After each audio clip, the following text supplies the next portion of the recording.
우리에게 무려 9통의 편지를 보내온 한 사형수가 있습니다. 제가 정말 아이들에게 몹쓸 짓을 했다면 국과수 감정을 해보면 되잖아요. 그런데 전 국과수 감정도 없이 강제추행 누명을 썼습니다. 예, 안 죽였어요. 그 지금 억울하세요? 예. 아직 조사도 아직 안 받았는데. 네, 망언이네요, 진짜. 정 씨가 두 어린이를 만난 것은 지난해 성탄절 오후 6시쯤. 술을 마시고 환각 물질을 흡입한 상태에서 담배를 사러 나갔다가 집 앞 골목길에서 두 어린이를 만났습니다. 아이들이 두려운 눈으로 쳐다보자 정 씨는 집으로 끌고 가 성추행한 뒤 이를 감추기 위해 차례로 숨지게 했다고 말했습니다.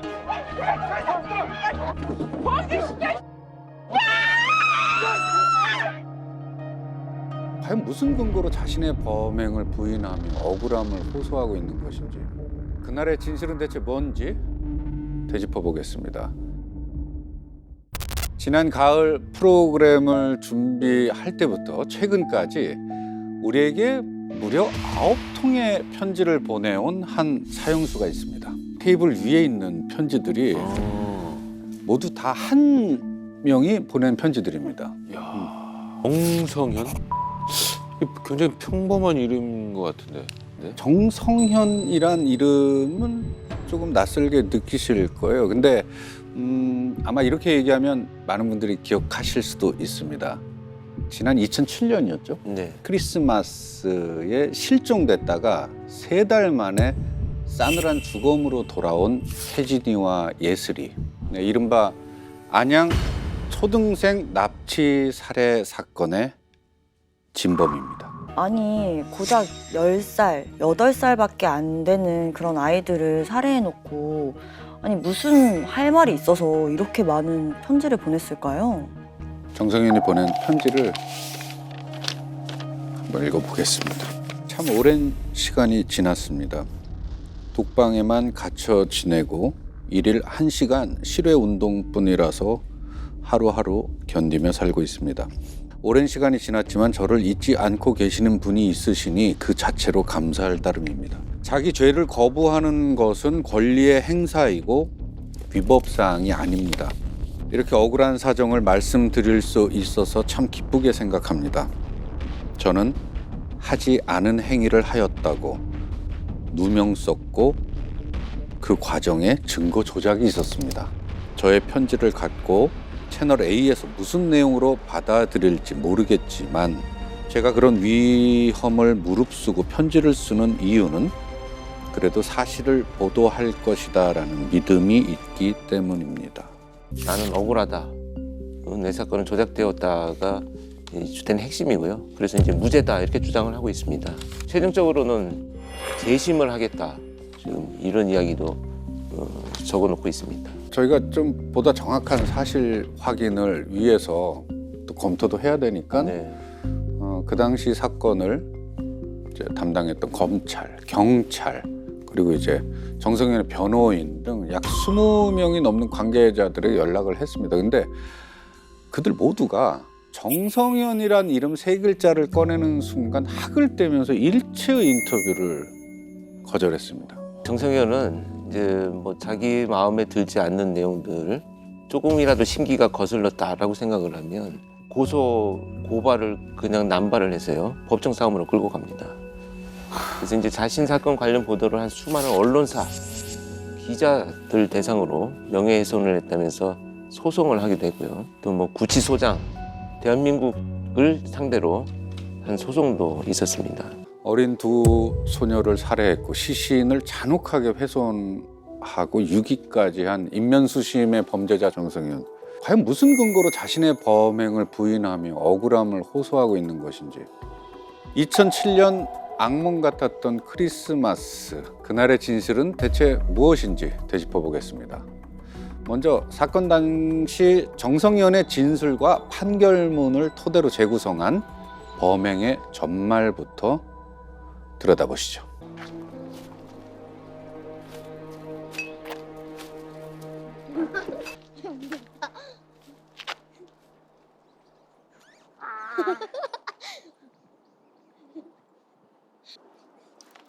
핀 같은 거 있어? 핀 같은 거랑 목걸이랑 막 예쁜 거 파는 파는 가게가 있거든. 마스크들도 예쁜 거 많이 팔고. 마스크들도 많이 팔고 있는 거. 얘들아,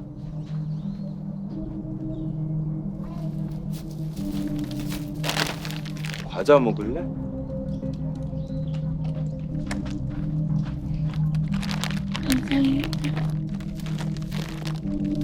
너도. 감사합니다.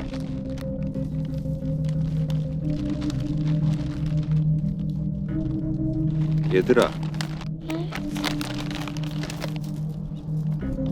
아저씨네 집에 엄청 재밌는 영화 있는데 보러 갈래? 실제 이 정성현이 살던 그 주변에는 초등학교가 있었습니다. 그래서 이웃 주민들에 따르면 이제 정성현이 지나가면서 이렇게 여자아이들을 보면 과자도 사주고 뭐 친절하게 말도 붙이고 아이들이 뭐 쫓아가는 일들이 많았다 이렇게 진술을 하고 있습니다.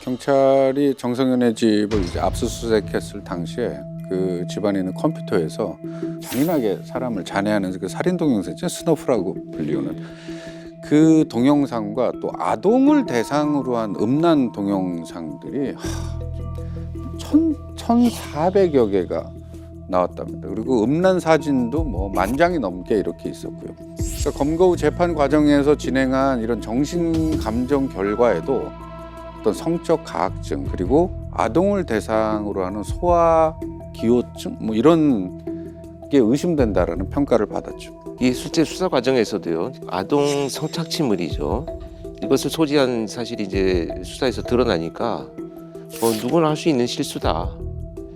뭐 형사님도 이런 거 보면 뭐 자극적인 거 원하지 않겠느냐. 이런 뭐 아주 뻔뻔한 그 진술이 나오고 있고요. 정성현이 아이들을 유인해서 성추행하고 살해한 범행의 전말을 저희가 한번 다시 차근하게 짚어보겠습니다. 2007년 12월 25일 오전이었습니다. 혜진이와 예슬이는 크리스마스 선물을 사기 위해서 외출을 합니다. 자, 그리고 여느 때와 같이 놀이터에서 만나서 선물을 산 후에 함께 놀던 이 두 아이는 오후 5시 전후로 안양 문예관 인근에서 마지막으로 목격된 뒤에 감쪽같이 사라져버립니다. 사건 당일 5시 30분경 오후 도로 건너편 편의점 앞을 지나가는 피해 아동들을 발견한 정성현은 이 아이들을 범행 대상으로 삼기로 마음먹습니다. 그리고 뒤따라가죠. 자신의 집 근처에 다다르자 이제 얘기를 합니다. 우리 집 강아지가 아픈데 한번 봐달라. 이렇게 아이들을 집으로 유인하고 감금합니다. 강아지가 아프니까 밥을 좀 먹여달라는 게 이게 얼마나 아이들의 마음을 자극하는 네. 그러니까요. 얘기예요. 근데 이제 막상 집에 갔는데 강아지는 없으니까 강아지 왜 없어요, 아저씨? 그러니까 집 안에 있다. 그리고 이렇게 등을 밀어서 집 안으로 들어가게 하고 현관문을 잠근 거죠. 이제 아동 성범죄자들이 아이들을 유인하는 대표적인 수법들이 몇 가지가 있는데요. 그중에서 가장 많은 것이 이렇게 도움 요청을 하는 겁니다. 도덕심, 동정심 이런 것들을 유발을 해서 유인을 하는데 수법으로 활용을 하죠. 정성현이 편지를 통해서 우리에게 하고자 하는 말의 요지는 나는 아이들을 납치한 적이 없다. 성추행을 한 적도 살인을 한 적도 없다. 이겁니다. 정성현의 편지를 읽어보겠습니다. 제가 시신을 유기하였다고 곧바로 살인죄가 되는 것은 아니고 제가 피해자를 죽일 아무런 이유가 없습니다. 크리스마스 날 길거리엔 사람이 엄청 많습니다. 그런데 제가 납치하는 것을 아무도 본 사람이 없습니다. 당시 3학년, 5학년인 사람이 처음 보는 사람을 아무 의심이나 반항 없이 납치당하고 집 안으로 끌려 들어왔다? 이게 가능하다고 생각하십니까? 제가 생판 모르는 사람을 죽일 살인의 동기가 없지 않습니까? 강제추행? 강제추행하고 사람을 둘이나 죽인다고요? 왜요? 그 당시 검사나 국민이나 쇼킹하고 자극적인 것을 원했고 특히 땡땡땡 검사가 그런 얘기 무지 좋아하길래 그냥 만들어준 것뿐이고 사실이 아닙니다.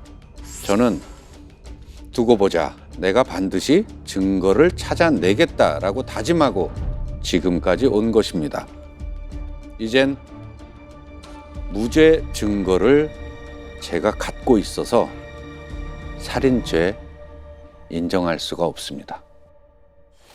그게 지금 정성현의 이 내용은요, 이 자신이 당시에 모두 자백을 하고 진술했던 내용을 이제 와서 완전히 부정을 하고 부인을 하고 있는 거죠. 내가 시신을 훼손하고 유기한 거 맞다. 근데 살인은 하지 않았다. 이거예요. 왜냐? 내가 유인하고 살해하는 걸 본 사람이 아무도 없으니까. 아니 이게 무슨 망언 이게 무슨 대망언이네요 진짜. 경찰이 증거를 조작해서 자신은 누명을 썼다. 그러면서 이제 크게 세 가지를 문제를 삼고 있습니다. 첫째, 피해 아동을 약취 유인했다는 CCTV가 조작됐다. 자, 둘째, 경찰이 국과수의 감식 결과를 조작해서 자신에게 성추행, 누명을 씌웠다. 그리고 세 번째, 허위 자백을 강요당했다. 정성윤이 보낸 이 많은 편지들 모두 이 세 가지의 요건, 이게 반복적으로 나오고 있는 겁니다. 정성윤이 지금 우리에게 보낸 이 편지 9통 안에서 끊임없이 주장하는 거가 그 CCTV 내용입니다. 네. 무려 137회나 언급을 하고 있는데요. 그러면서 경찰의 증거가 조작됐다라고 진짜 확신을 갖고 얘기를 하고 있습니다. 이게 지금 정성윤이 증거 조작을 했다라고 주장하고 있는 CCTV의 위치입니다. 첫 번째, 정성윤의 집 근처 편의점 앞 도로에 주차 위반 단속 카메라가 2대가 있습니다. 그리고 또 두 번째는 아이들이 마지막 목격된 곳 인근의 한 오피스텔 입구의 CCTV입니다. 자, 먼저 첫 번째, 편의점 앞 도로의 주차 위반 단속 카메라에 대한 정성윤의 주장은 2007년 12월 25일 17시 30분경 피고인 집 앞쪽 도로에 있는 편의점 앞을 지나가는 피해자를 약취 유인하였다라고 기록이 되어 있는데 이 현장에 그걸 목격한 사람이 없다.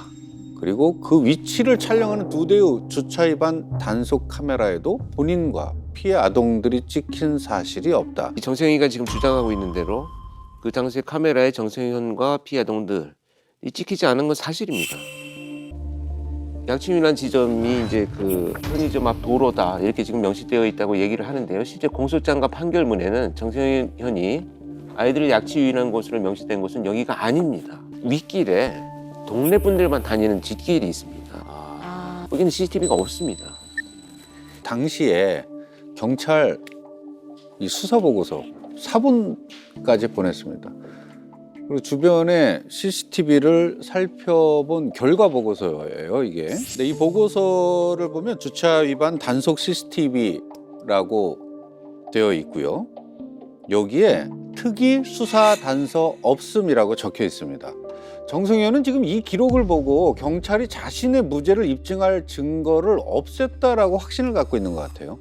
정성현이 주장하는 또 다른 한 곳, 그 오피스텔 앞 CCTV 그건 어떻게 된 건가요? 이 보면은 이 실제로 25일 16시 1분에 미귀가자 확인, 16시 36분에 추정, 길 건너편 4분 시간 편차 적용. 여러분 이 수사 보고서가 작성된 날짜를 한번 보십시오. 2007년 12월 30일이면 아이들이 실종된 지 5일 후 아닌가요? 네. 이 오피스텔 CCTV에는 사실 이제 피해 아동들이 찍히지도 않았습니다. 또 비슷한 옷차림의 아이들을 피해 아동으로 오인해서 오보가 나간 겁니다. 이 언론에서. 정성현의 또 다른 주장 있잖아요. 자신은 성추행을 하지 않았다는 그 주장은 어떻게 된 거예요? 자, 정성현은 국과수에서 피해자의 시신을 부검한 결과 자신이 성추행한 흔적이 발견되지 않았는데 수사당국이 부검 결과를 조작해서 억울하게 유죄 판결을 받았다, 이렇게 주장을 하고 있습니다. 이게 굉장히 여러 차례에 걸쳐서 모든 것이 허위자백이고 강압에 의한 거라고 주장을 하고 있는 겁니다. 조심스러운 어떤 다른 이야기를 좀 꺼내야 될 텐데, 어쩌면은 정성현의 과거에서 답을 찾을 수도 있을 것 같습니다. 안양 초등생 납치 살해 사건 4년 전에 사람을 숨지게 했지만 살인 혐의는 받지 않은 정성현의 또 다른 범행입니다. 군포 부녀자 상해치사 사건입니다. 2004년 7월 16일 밤 11시경 군포시의 한 전화방에 있는 한 여성과 통화를 하다가 성적인 흥분을 느낍니다. 정성현은. 그리고 새벽 1시경에 인근 모텔에서 만나요. 근데 뭐 생각한 것보다 여성이 나이가 좀 많고 그 지불해야 될 화대가 비싸다는 사실에 다툼이 벌어져요. 그리고 욕설을 하면서 구타를 했고 피해자가 그 자리에서 사망합니다. 그리고 이제 피해자의 시신을 집으로 옮깁니다. 그리고 톱으로 훼손을 해요. 그 다음에 집지에 야산 4곳에 암매장을 하면서 범행 사실을 숨깁니다. 근데 결국엔 어떻게 범행이 드러나게 된 건가요? 그 소위 이제 정성현의 안양초등학교 사건, 초등생 살인 사건을 수사를 하면서 그래서 이제 미제 사건으로 계속 수사가 이어져 오고 있었죠.